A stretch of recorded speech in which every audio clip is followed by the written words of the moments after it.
ഈശോ മിശിഹായ്ക്ക് സ്തുതിയായിരിക്കട്ടെ. നമ്മളായിരിക്കുന്ന സഹനാനുഭവങ്ങളിൽ നിന്ന് നാം അറിയാതെ നമ്മെ ഉയർത്താൻ കഴിവുള്ള കർത്താവിൻ്റെ അധികാരത്തെ നമുക്ക് ഏറ്റുപറയാം. ഒരുമിച്ച് കുരിശ് വരയ്ക്കാം. എൻ്റെ തമ്പുരാനെ, വിശുദ്ധ കുരിശിൻ്റെ അടയാളത്താലെ ഞങ്ങളുടെ ശത്രുക്കളിൽ നിന്ന് ഞങ്ങളെ രക്ഷിക്കുക. ഞങ്ങളുടെ തമ്പുരാനെ, പിതാവിൻ്റെയും പുത്രൻ്റെയും പരിശുദ്ധാത്മാവിൻ്റെയും നാമത്തിൽ ആമേൻ.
ജോബ് 23:10.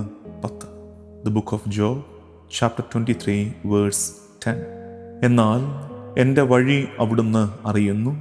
അവിടുന്ന് എന്നെ പരീക്ഷിച്ച് കഴിയുമ്പോൾ ഞാൻ സ്വർണം പോലെ പ്രകാശിക്കും. അവിടുന്ന് എന്നെ പരീക്ഷിച്ച് കഴിയുമ്പോൾ ഞാൻ സ്വർണം പോലെ പ്രകാശിക്കും. When he has tested me, I shall come forth as gold. Job സംസാരിക്കുന്ന ഭാഗമാണ്.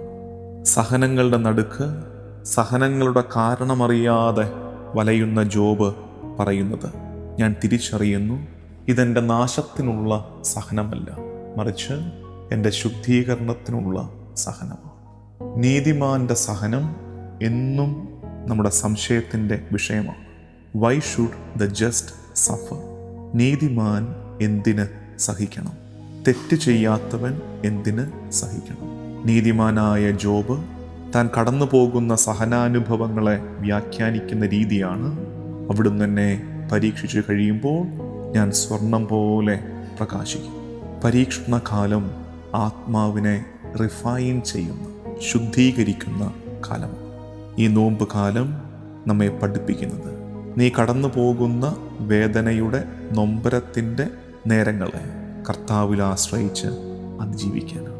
അതുമാത്രമല്ല, നാം നേരിടുന്ന ഈ സഹനകാലത്തെ ശുദ്ധീകരണത്തിൻ്റെ കാലമായി തിരിച്ചറിയും. എൻ്റെ വഴി അവിടുന്ന് അറിയും. നീ അറിയാതെ നിഴലായി അരികിൽ വരും ദൈവം, സാന്ത്വനമേകി നിന്നെ ഉയർത്തും. തെറ്റു ചെയ്യാത്തവൻ സഹിക്കുന്നുണ്ടെങ്കിൽ തിരിച്ചറിയേണ്ട ഏറ്റവും ലളിതമായ നേര്, ആ സഹനത്തിൻ്റെ പിന്നിൽ കർത്താവിൻ്റെ പദ്ധതിയുണ്ട് എന്ന് തന്നെയാണ്.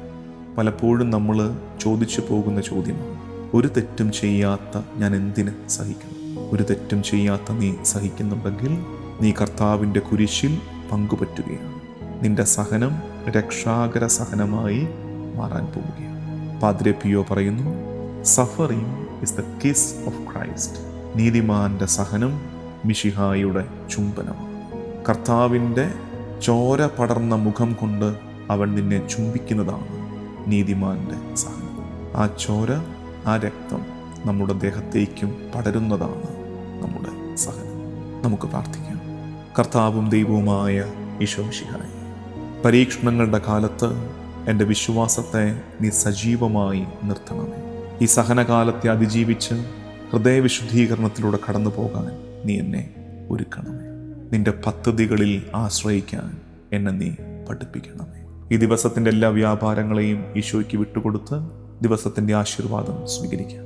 നമ്മുടെ കർത്താവ് ഈശോ മിശിഹായുടെ കൃപയും പിതാവായ ദൈവത്തിൻ്റെ സ്നേഹവും പരിശുദ്ധാത്മാവിൻ്റെ സഹവാസവും എന്നും എക്കാലവും കൂടെ ഉണ്ടായിരിക്കട്ടെ, ഇപ്പോഴും എപ്പോഴും എന്നേക്കും.